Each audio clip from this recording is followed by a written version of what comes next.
Welcome to the Executives Lounge. This is your podcast host, Christine Fauner. I am bringing you amazing stories from amazing women in leadership from across the globe. Let's get started.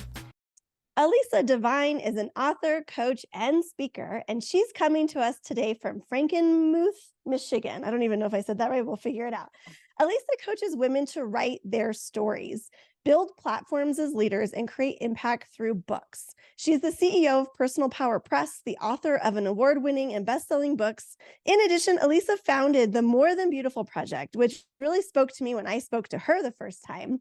Through this online course, she mentors women to build confidence, develop a positive mindset, and choose healthy relationships. And so I'm excited to introduce you today, Alisa, to our community. Welcome to the podcast show. Christine, I'm so excited to be here. Thank you for having me.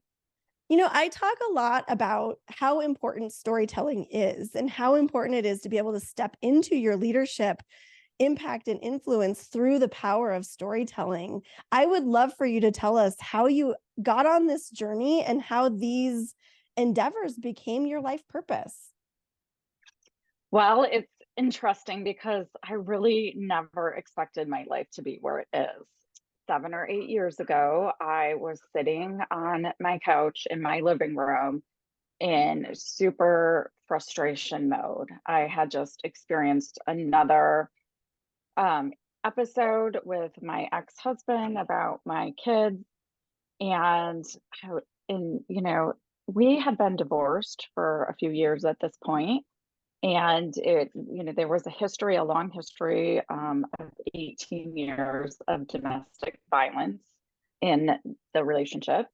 And I remember thinking, if I could just help one woman with all of the things that I've learned, all of the things that I've been through, all the things that I had to figure out in my life, then maybe all of it would have been worth it, to just be able to do that. And I didn't know what it was. And at the time, I was a photographer, and I was photographing women a lot and helping them, to feel beautiful, and I was able to talk with them throughout the process. But I just really wanted to do something in the area of domestic abuse, although I didn't know what that was. And so I just kind of sat with it for a while. Like, I would really love to, help one woman. And that was how it started, just with the thought of being able to help one person. And so a few months later, I was attending a photography conference, and I was on the plane coming back, and I was thinking how I wanted to do a black and white photography series. And I was thinking about what I could do, that I would really like to photograph women who have been through abuse, because that was my history. And I'm just really interested in doing something like that and meeting other women. And she said, if you do, let me know, because I have a history of that too. And, I would help you. So I went home and had an event at my studio the next day. And I met a woman who worked at a local domestic violence shelter. And she said that she helped women to write their stories and to tell them in ways that were empowering. And I was like, I'm hooked, like I read a little bit of the stories, and I had an acquaintance who was a publisher. And so I went to him and I said, would you be interested in publishing this book? I have an idea of doing black and white photographs With the stories. telling women stories, and then showing them in a colorful, strong portrait afterwards of how they overcame. And he said, yes, I would. And I also want to go another step further and ask if you want to be part of my publishing company, because my partner had just retired. And I said, yes, right away. If this isn't a sign that you've hit some type of life purpose path, I don't know what is. I know. It was just like this, like, at the time I was thinking it was this crazy series of events. Like, what is going on here? All of these pieces are lining up. But really, the only thing that I did, and this gives me chills saying it, because sometimes we think, people have these stories and it's just this grand scheme of things. I just made one move each time. Like, I had the inspiration. I made one move to think about photographing women who've experienced abuse. I made one move talking to this woman at my studio who then worked with domestic violence survivors. I made one move going to someone I knew who maybe I could possibly get a book published, and they just kept adding up. And I just kept following, the synchronicities. And so what happened was, after I published that first book, which I got to work with 21 women from around the world to tell their stories. And some of them I photographed, some of them we brought in other photographers, like the woman that I met on the plane. Mhm. She was one of the photographers in the book. I helped them tell their stories. Well, I was going to say, I think this is where storytelling becomes so powerful, because it's not, beginning, middle, end. It's not, here's the character, here's the problem, here's the solution, here's the end. It's much messier than that. And that, our Exactly. stories are really the highs and lows of every moment that we've experienced. And so to be able to go back and tell the story with the end result in mind, I think is pretty neat. That you're saying, I've come through a really tragic experience, but that's not what defines me. It's a part of my story, but it's not what defines me. Absolutely, absolutely. And in a way, some women still were not even done. They were still experiencing a lot of the effects. Like, and it's a way to rewrite the ending too, and to decide and to claim it. Like, this is what I want. I want to help other people. I want to start a foundation, and many of those women have. And a couple of them, two of them specifically, who were in that book, worked with me after that to write a full book on their stories. Both Kate Ranta and Killing Kate, and Kayla Hayes, and She Rises, they have went on to, touch so many people through telling their stories that way. And I got to see them really become empowered. You went from this determination to use your story to connect and support somebody else in their story. And that has snowballed into thousands of stories. Absolutely. Absolutely. And the funny thing was that at the time I published the first book, hashtag She Wins, I was not in a position where I wanted to tell my story. So what the purpose behind it was that I wanted to help other women to tell their stories. And I connected with every single woman. Like, every single woman who was in that book, I could relate to her in some way through some experience that she had. And so it was really special to me to get to work with them all so closely. And I wrote the conclusion in that book, but I did not share my story in that book. And so when I entered that book into some book award competitions, it did win in Next Generation Indie Book Awards, the Benjamin Franklin Book Awards. I got feedback back because I did not win. It was scored very highly, but not all tens, because it said, I really want to know what the author's background is and what her connection is to domestic abuse. And did she experience it? Like, why did she want to write this book? And I did not clearly state that. And so I'm like, Oh, that is interesting, because in some ways you were able to protect yourself and your own story from being told, while helping these other women really feel empowered and empowering themselves and telling them, but yours wasn't told. exactly. And part of that was because I was still experiencing some of the abuse, even after I had been divorced for years, because it went through the kids. Well, and I think that's the thing we don't realize is when you're in abusive relationships, it doesn't end when you say, I'm done.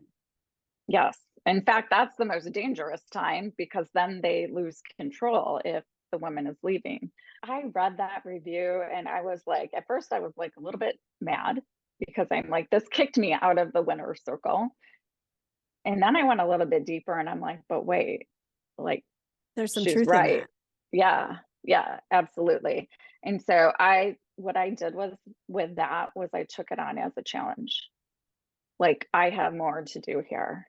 And there are pieces that are still at that time, were still very painful to me.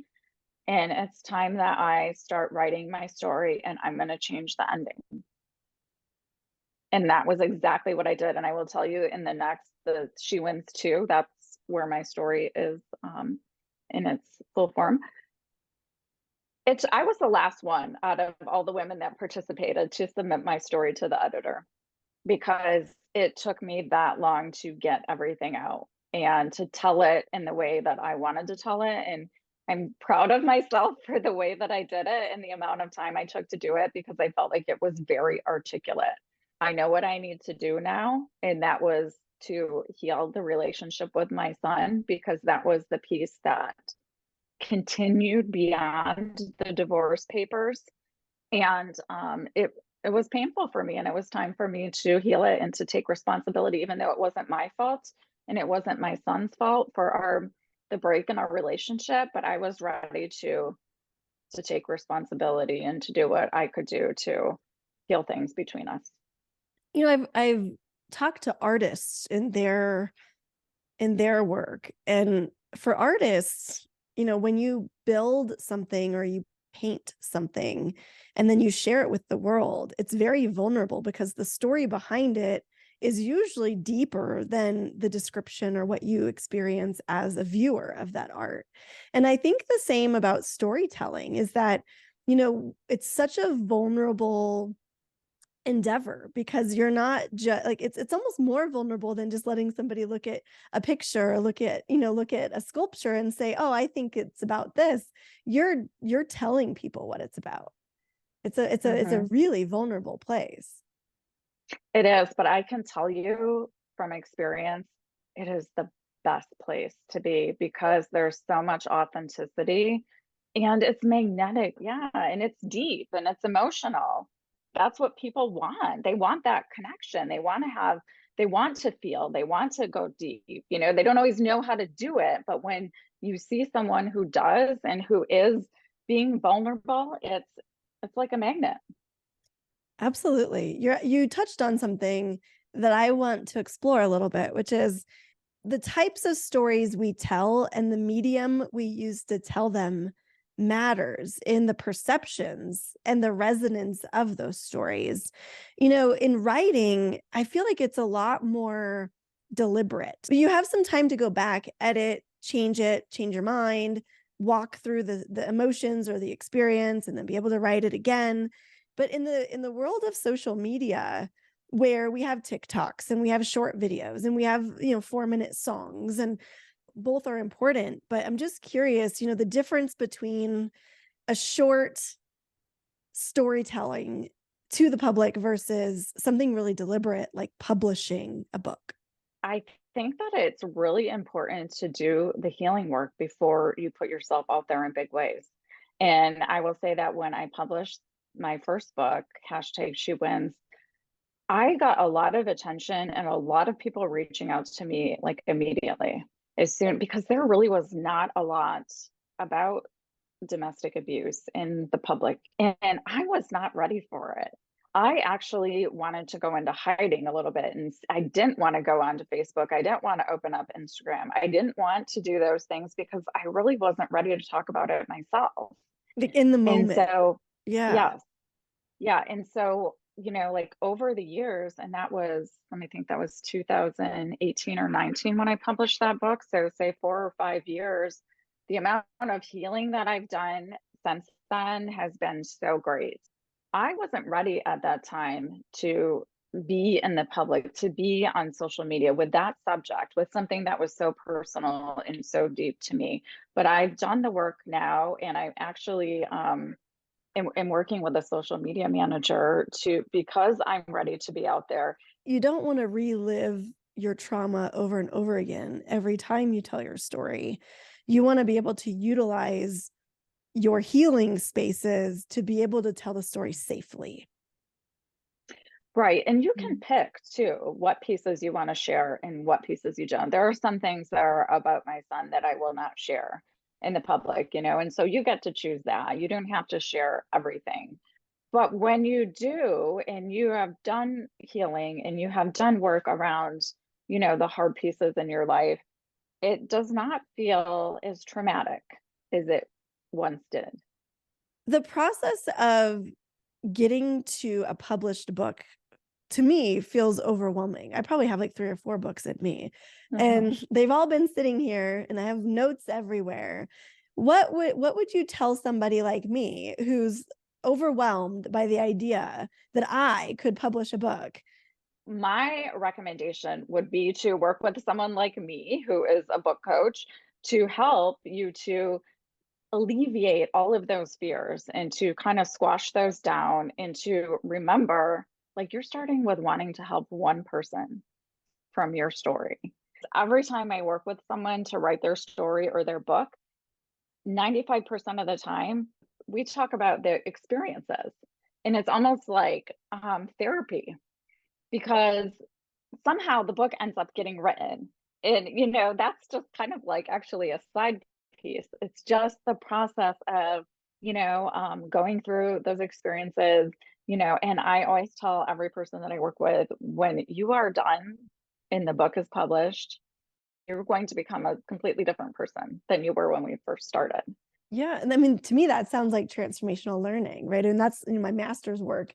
When you step out of your comfort zone and you commit to fully engaging in a learning process for your mind, your body, and your spirit, you Mhm. will experience transformation. And to me, that's what it sounds like you're describing.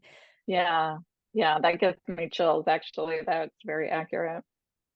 We will have information in the description of this podcast episode for all the ways that you can work with Alisa Divine, with book coaching, with publishing, with the More Than Beautiful project. I just want to make sure that you take a look at the description of the podcast to make sure you get those links and be able to connect.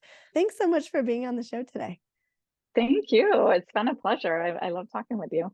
Thanks for joining us today in the Executives Lounge, where we bust open the doors, slam through the ceilings, and make sure that we have a spot at the table and that we are the lounge. You can find more podcast recordings and episodes at www.roamyoursoul.com. That's ROAM, roaming the world, finding amazing stories from amazing women, sharing their leadership skills and talents with us all over the globe.